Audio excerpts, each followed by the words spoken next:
So I'm not sure really where I'm going with this, but H had text saying he wanted to do like a conference call, but we couldn't really get a time when we were all available. So we agreed we'd talk this evening, which is what we've just done. It's totally out of the blue. It's a total shock. We all thought he had some kind of nerve problem that would be,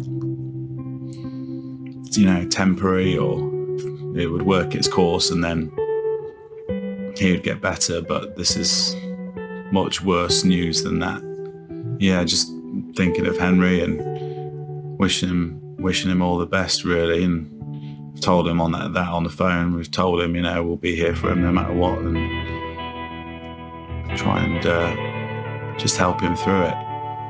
It's been a long road, and we've played a lot of music together, recorded a lot of songs, and had a lot of fun as well. Had a lot of fun. And I'm glad that we've captured some of his finest moments as well, on record and on camera, even us dicking around in the studio having fun. I'm going to really miss you, H. I'm going to miss everything you bring to the table. I hope you're going to be okay. And we love you, and we always will. And we'll be here for you no matter what.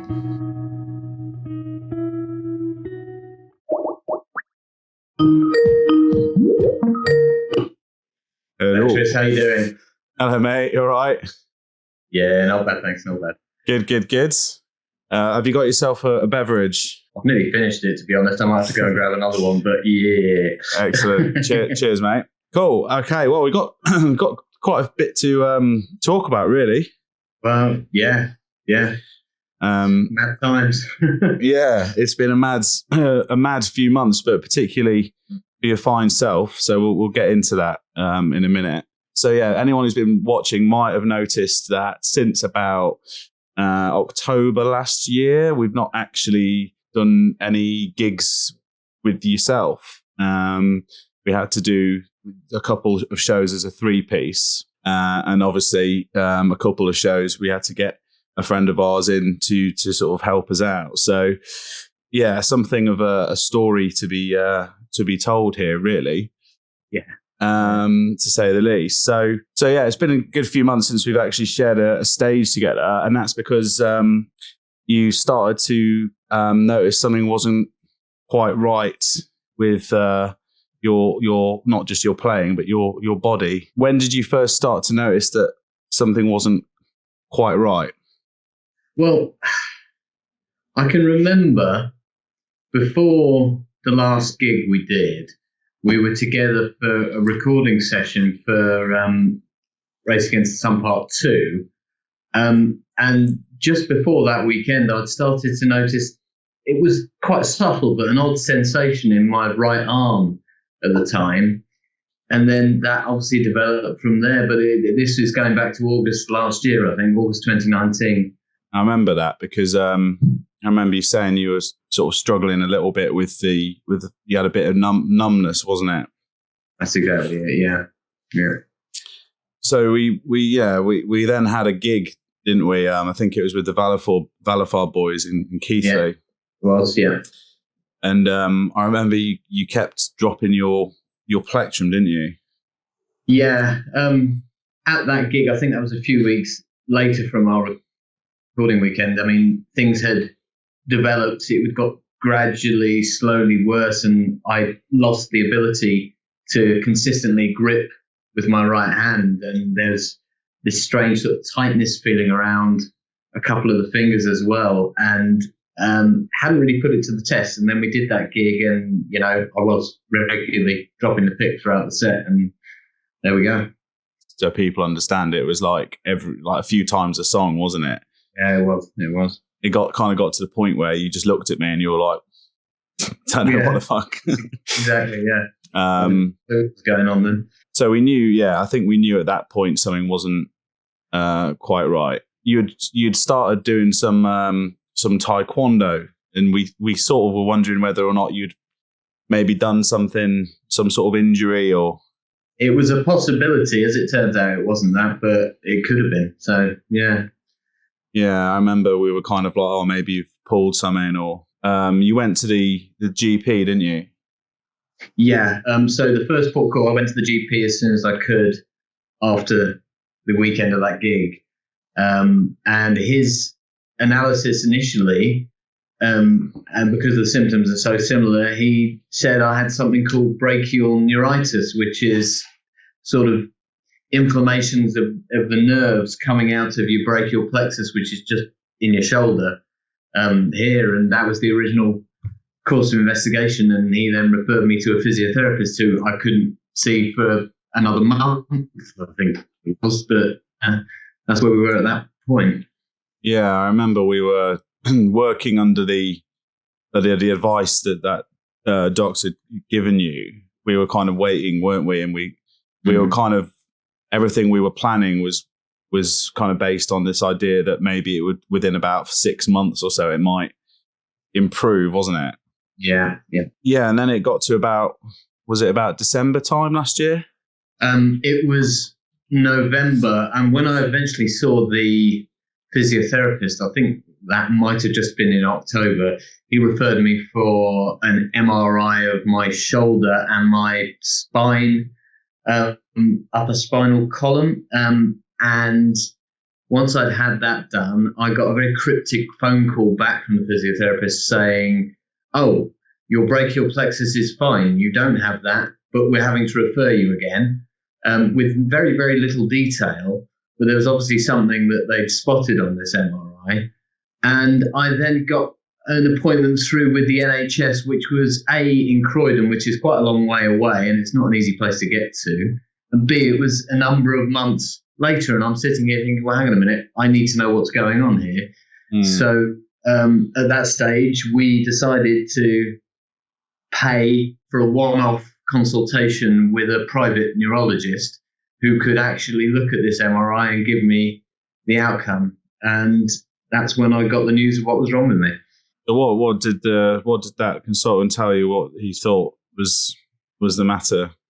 Well, short of some further scans, it was sort of 99.999 recurring percent probable that I've unfortunately got multiple sclerosis. I remember you phoning us up and sort of breaking that news to us. Yeah. So how did that feel for you at that point? Well, it's such an enormous thing that you just don't expect. The way I initially dealt with it was actually, you know what, I'm going to hold my head high and I'm going to power through this and I'm going to deal with it, and life goes on. And I still have that slightly to a degree, but then obviously a few weeks later it sort of sank in and I was feeling pretty miserable about it. And, and that's improved over time. That's the nature of mental health, I suppose. It was a shock. It was a definite shock to the system. Yeah, it was definitely I don't think any of us obviously expected that or kind of foresaw that at all, did we? It was kind of like, because we were obviously, we'd kind of been working on and do a different analysis, which I guess, I don't know, maybe that happens quite a lot to people with, your condition. Maybe they go on a similar journey. It must be a hard thing to kind of diagnose, I guess. Yeah. The sort of positive side of it, and the consultant who did give me the diagnosis made a point of saying this, everyone, sort of the public, the general view of multiple sclerosis is the worst case scenario. You're in a wheelchair, you're completely crippled. And he said, but a lot of the cases, they're a lot less severe than that. And you have periods of remission where the symptoms can calm down and then they might come back again. They can be gone for a decade before they come back, and they can be different and things like that. And it's not as severe for everyone. And I've got the more mild version of the condition, albeit that it's still quite restrictive. It's not as bad as it is for some people. And I'm thankful for that. Last time I checked in with you I think it was January time. Yeah. And you were able to sort of strum your guitar a bit. Yeah. Have there been any developments in any way regarding your musical kind of? No, nothing positive, because what's happened after my initial consultant, the private consultant appointment, I was prescribed a short course of quite high dosage steroids, which is a common sort of early treatment for this. And what that did is that improved some of the symptoms, not all of them. And from there, it's sort of slowly, gradually been developing again after that. And I'm to the point now where it's in both of my hands and both of my legs. And it's this tight feeling. I can move my hands like that, but anything that's fine motor control, you just haven't got a hope in hell. And when I exercise, which I'm trying to do at the moment, because obviously we're all more or less stuck in our houses, so I'm at least trying to keep fit, on the cricket green where there's space away from people. When I do that, the tightness sort of gets worse, and so my hands are sort of stuck in these weird positions at times, and it's so bizarre. But there you go. Yeah. So obviously, with everything that's happening, you had some appointments coming up, but they've now been rescheduled, I take it. Yeah, I mean, the next stage of this is an MRI of my brain and a lumbar puncture, so they can get a full idea of what's going on and the extent of the condition, at which point there are treatments for it. But obviously, this horrible situation with COVID-19's come along, and the NHS are focused on that, so my appointments have been postponed for the foreseeable, and I've just got to sort of keep on and put up with the problems I've got at the moment until some more in-depth stuff can be taken forwards, and who knows when that'll be. Yeah, it's total question mark at the minute, isn't it? Yeah. Unfortunately. I mean, obviously that also, the whole COVID-19 thing that obviously in light of your diagnosis gives you, I suppose you've got to be a little bit more careful, a bit more vigilant, I suppose. Yeah, I mean, I'd want to be careful anyway, but multiple sclerosis is an autoimmune condition. So anything, I mean, I had a cold a month or two ago, and that caused my symptoms to flare up. Anything that sort of kicks your immune system into action can have an effect on the multiple sclerosis, and it does make me slightly more vulnerable. Thankfully, I'm not in the high risk category, but I have got to be very careful. Yeah, you're absolutely right. Yeah, which I'm sure you are being. I got hyper the other day when you said you were out for a run. I was like, Henry, you shouldn't be out running. You're like, don't worry, I'm not near anyone. Open space, well away from people. You prefer that anyway, don't you? I think. Well, yeah, I do. Yeah. So yeah, it's been roller coaster few months for you. Yeah. I mean, obviously, it's kind of be frank about it. It's kind of put the kibosh on the music for you in terms of playing. Yeah, it has. It's been a long ride for us, really. How many years? Well, I joined this band. I was still at uni at the time, wasn't I? First time round. So 2007 was my audition. So 13 years. 13 years, yeah. It's basically the majority of, it's the whole of Dethonator's existence, isn't it? It is. It is. It's we only became Dethonator in 2009, I think, if I remember correctly. Was it 2010? I think it was around 2009. Yeah. Yeah. So obviously before that we went under a different name. So the whole of Dethonator there's always been a Henry. Yeah. Yeah. And we're now in a position, where we kind of we certainly can't play music in that way together anymore, but we can, we've always said you can still write music with us and stuff if you want to, or write lyrics or anything. Absolutely. I mean, looking forward in the long term for me, this last stuff we've been doing, and thankfully finished all my parts recording before this really flared up. But it's the best stuff we've done in my mind. It's my favorite stuff, and moving forward beyond that, I want to keep in touch and involved within reason with the band in whatever way that can present itself. I can't play the guitar anymore, but I'm very much on board with Dethonator and what Dethonator is about. So absolutely, Yeah, we're looking forward to getting back out and going to a gig as soon as we can, aren't we? Yeah, absolutely. It's just knowing when that will be. We've obviously had to cancel everything. Yeah, and that's the responsible thing for people to be doing. I mean, at the minute, there's no pubs to sort of play to anyway. But even gigs in May, June, and onwards are kind of all getting pulled. So yeah. Who knows when we'll get back playing, really. But it's amazing everything that's been going on. It's quite hard to get your head around. We were due to play Hammerfest, and it was kind of like a double whammy, because not only did your diagnosis come along, I mean, you sort of couldn't play it, but then the whole festival's had to be pulled anyway. So yeah. It's you couldn't write it, really, but everyone's in the same boat. But we still have, like you just mentioned, we still have the Race Against the Sun Part 2 to come out. Yeah. Obviously, we've I've alluded to things on my other videos, that the fact that this album's going to be slightly different for Dethonator. So I just thought I'd pick your brains a bit about what you what you think about the record, and B, what you think people who know the band how they will react. Okay, yeah. My thoughts on the record are it's the most ambitious, but hand in hand, for me, the best musical bit of work we've put together.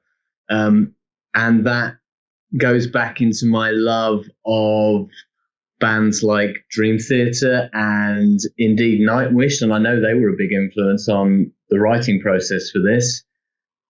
And the fact that it is something different, I can probably say this is not just a straight up 9-track album with 9 different songs on it from various sources. This is a single work across a whole album, and the concept of it and the sound of it, to me, is incredible. What do you think audiences? Do you think it will split audiences, or do you think on the whole it's not that different from what we've done before in terms of the kind of the core concepts, or is it quite different, do you think? It's most definitely Dethonator doing what Dethonator do best, but presenting that in almost a slightly different framework. So I think it will split audiences. I think it will split our fans. I'd like to think the vast majority of them will absolutely love it. Speaking without giving too much away, if you like progressive music, you'll love it, I think. I mean, and it's quite nice in a way, because obviously not many people know. I mean, obviously people that know you will know, but not many people out there would know that you're sort of a grade 8 pianist.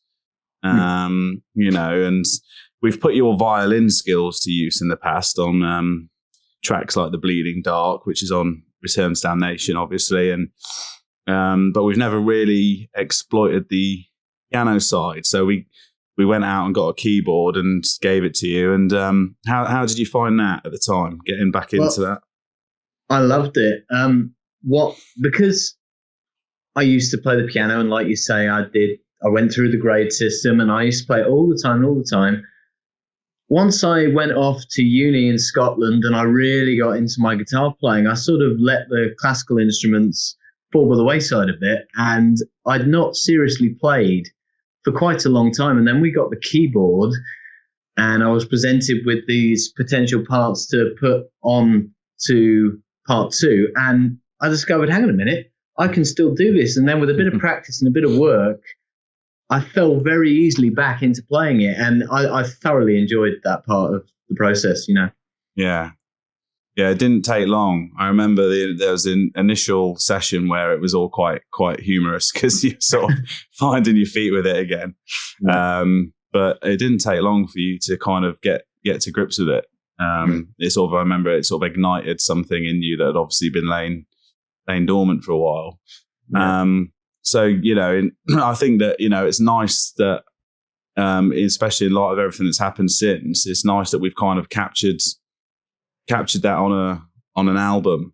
Not just obviously all the amazing guitar work you've done over the years and the sort of really, the stuff we've done together there, but obviously another side to your sort of musical history.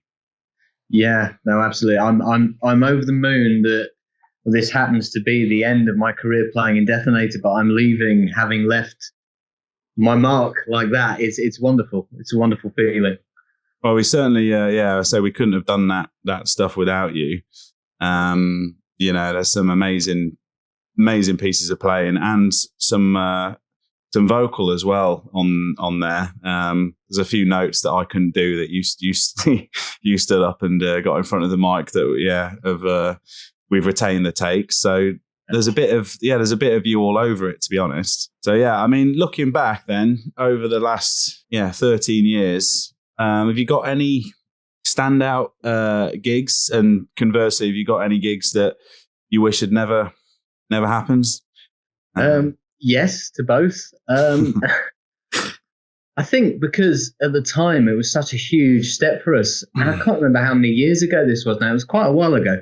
We played at the Concorde 2 in Brighton. It was actually the second gig we played there, but it was a wonderful feeling to be put alongside such an established band that had been around for so many years. It was when we supported UFO at the Concorde 2. I mean, there's nothing like it. And then there was an incredible crowd there supporting, obviously, UFO, but it meant we got to play in a moderately decent-sized venue to a great crowd. And I just remember the feeling of that. It was wonderful. And, that's got to sit there at the top, I think.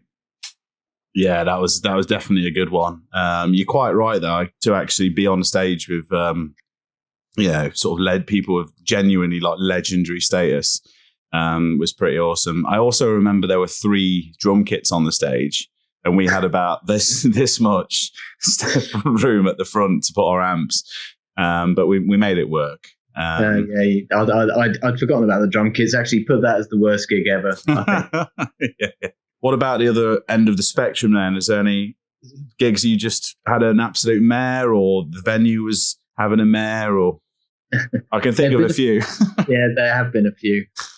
One that sticks out to me, and this happened at a few gigs, but this is the one that I remember most recently. But the venue was laid out in such a way that the toilets for all of the customers and everyone were located behind the stage. And so stood there trying to play our set with this constant stream of people just brushing past, knocking into me while I'm trying to play the guitar while they want to go to the loo. And I'm sorry, but that just ruins it from a musician's perspective, and probably from some of the crowd's perspective as well, I imagine. But there have been other venues we've played at, I won't name them, where it's been a similar layout, and it's just hated it. For some reason, it always seems to happen to you as well, mate. I remember thinking, whenever there's been a venue where the toilet's behind the stage, it's always on your side, where the people would be pushing past, much to our amusement, but also your frustration. So, I can appreciate that's pretty annoying. I mean, I think you've already answered this, but in terms of the back catalogue, is there any, favourite material, any songs that you feel particularly fond of? Yeah, like I said, this latest stuff we've done is definitely my favourite. But going back over the Dethonator catalogue, back to Dethonator, I mean, depends what mood I'm in. On Dethonator, quite often the prog side of me still goes to In the Place of the Skull as one of my favourites. But then turning to a standard, it's great. Turning to a standard track that grabs you, probably I Am Thunder God. I think that's been a staple for us for a long time, and it grabs people. It's very commercial, and it's a great song. Then from Return to Damnation, my favourite song is definitely Scarecrow. It just stands out to me. It's got some epic moments, and no, I love it, and I love playing it as well. And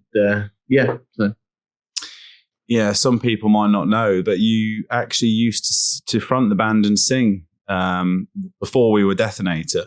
Yeah, for a period. I've always been able to sing to a degree, and we found ourselves in need of a singer, and I put myself forward, and I think I sung quite well for a period. And what we discovered really is it's two things. One, I don't really have a heavy metal singing voice. So when it's recorded against distorted guitars, it sounds a bit odd. And the other thing was my coordination long before this multiple sclerosis isn't great. So we have a video of me singing and playing and strumming to the rhythm of what I was singing. And when you're playing heavy metal guitar, you've got some really tight rhythmic technical parts. You can't do that. So, we obviously decided to move on, but we gave it a go for a while. Yeah, you kept us afloat for a good couple of years there. How are you handling the sort of staying in aspect? Because I know that I've ended up playing a lot more computer games, which has been fun, but maybe the novelty will wear off soon. But I was in the middle of a OU degree, Open University, which is part-time, so it's spread over a 6-year period, and I'm into my 3rd year of it at the moment, so I've had plenty going on there. I'm doing maths and physics, so it's not, I've just got into the quantum physics bit, and it's a bit of a sort of, oh, what the hell? So I'm working at that occupies quite a lot of my time. Also, on top of that, I've been doing a software development course, which is distance learning, very similar to the OU. You work through various certificates over time, and so I've been doing that as well. That's keeping me busy. On top of that, games and watching films. Any film recommendations? Films that you've seen that you would recommend that people might not have seen for whilst they're in isolation? That's difficult. I mean, through my other half, I've become a big Marvel fan, and so there's this whole MCU series of films that they've come out with in the last decade, which are really, really good, and I'd recommend them to anyone. But obviously, superhero type stuff isn't everyone's cup of tea. Also, we're big Star Wars fans, so there's The Mandalorian, which is this Star Wars series, which is meant to be excellent. That's on Disney Plus, so we might have to give that a go if we get the chance. I don't know.